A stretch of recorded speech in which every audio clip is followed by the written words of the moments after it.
Well, we are blessed to have with us today a true 9/11 Ground Zero public servant, and his name is Gus Cabarcas. So Gus, welcome. Thank you for being with us today.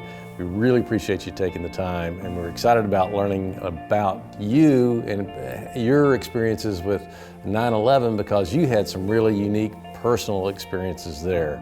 So thanks for being with us. And do you mind starting with just telling us a little bit about yourself, because you were at Ground Zero, but you live right in the area now, and we're glad that you're here and you live in McKinney, Texas. So tell us a little bit about yourself. All right. Well, first of all, thank you for having me, Scott. My name is Gus Cabarcas. I'm originally from Colombia, South America. I'm an immigrant to this great country. My parents came to New York in 1978. We settled in the area of Queens, New York. At the age of 17, I decided to join the U.S. Army. And for me, it was something to give back to this great nation. And that's where it all began. Gus, what was your personal experience with September 11th, 2001? 2001, I was a police sergeant in Bed-Stuyvesant, which is the Brownsville section of Brooklyn, New York. I like to tell everyone my day began actually on Monday night, September 10th. That night I went to work in Brooklyn. It was a typical night. The morning of September 11th, I was just heading home. I was supposed to be off Tuesday, Wednesday, Thursday. Get a phone call from my wife asking me where I was. She asked me if I knew anything about a plane hitting the World Trade Center. And I noticed all these emergency vehicles heading back towards New York City. That's when I told her, I said, you know what, I'll call you back. Let me run back into work. I was told by my lieutenant at the time, hey, grab another 8 police officers and go into New York City. So as we drove across into downtown Manhattan, which is right by City Hall, that's when the second tower came down. That's when I knew, okay, this was deliberate. It was a terrorist attack.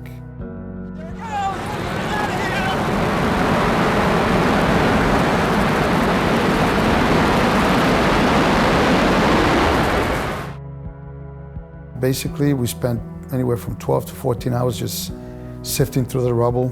That's how most of these remains were discovered. I mean, only 27 people were found from that rubble. I mean, and every time I see a bucket of spackle, it brings back memories because that's how most of these people ended. So stuff like that, I mean, I try to forget it, but I'm reminded you can never forget it. That first night at Ground Zero, basically got very quiet except for, and I'll take this to my grave, this noise that firemen wear these oxygen tanks. So when they stop moving, it sets off an alarm. That's all you heard throughout Ground Zero that night.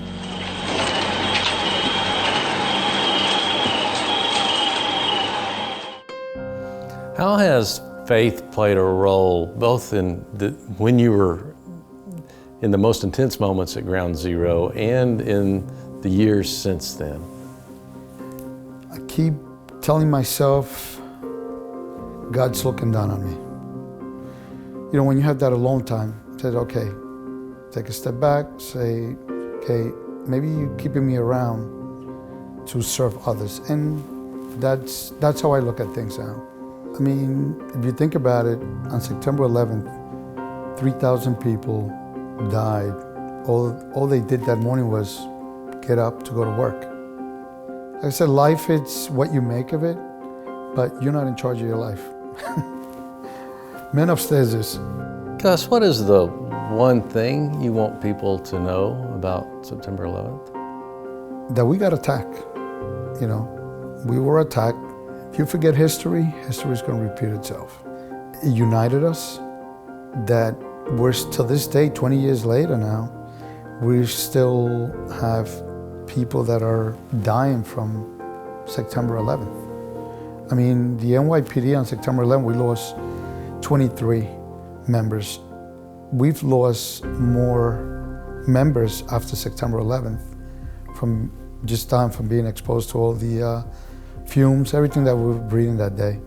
You know, that day you saw the worst of humanity, but you also saw good of humanity.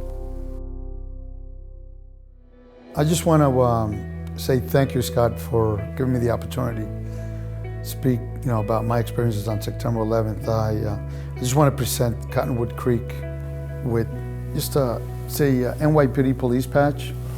I put it in the back, never forget. And then this is called a challenge coin. This is from Sergeant Shield from the New York City Police Department. With the background is the New York City police flag. So thank you again for giving me this opportunity. Oh, thank you, And Gus. this is the way we do it in the military. There we go. All right. Thank you on behalf of Cottonwood Creek. Thank you for these. It's an honor to have visited with you today, and thank you for sharing and encouraging us along the way so that we'll remember and, as you said, never forget. Thank you. Thank you, Gus.